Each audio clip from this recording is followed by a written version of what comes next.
aku setuju untuk adakan siasatan ke atas Ketua Putrajaya SPRM Tan Sri Azam Baki berkenaan dengan pendedahan yang dibuat oleh Bloomberg berkenaan dengan soal saham yang bernilai 17.7 juta tu.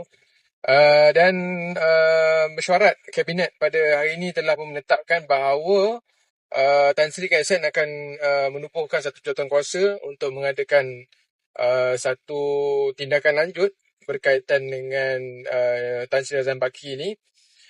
Dan aku nak tanya jugalah kepada pentasuk-pentasuk Rafizi apa semua ni kan.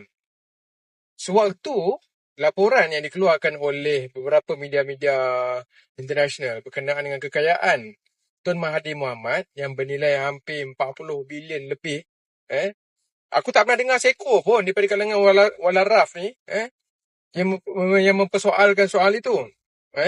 None of you yang petikai soal kekayaan Mahathir Mohamad ni. Tak pernah pula aku tengok walaraf ni kan beria mendesak Tun Mahathir ni untuk nyatakan pengisytiharan harta apa semua. Tak ada. Tak ada. Dan merujuk kepada isu ARM apa semua ni kan. Okay. Laporan itu dibuat oleh NGO. 3 NGO antara salah satunya Perkasa yang minta untuk adakan siasatan ke atas bekas menteri iaitu Rafizi sendiri dalam soal ARM. Okay. Satulah perkara berkenaan dengan perkara ni yang Rafizi perlu tahu.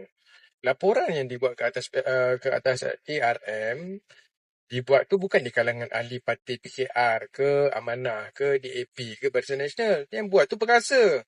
Kan? Yang duk serang Anwar Ibrahim ni apa hal? Bila laporan tu sampai kepada pihak SPRM melalui NGO yang tidak berkait dengan parti politik yang di sebelah pihak kerajaan ni, yang kau nak balun Anwar Ibrahim ni pasal apa? Yang kau menggelupur sangat tiba-tiba ni. Rafizi?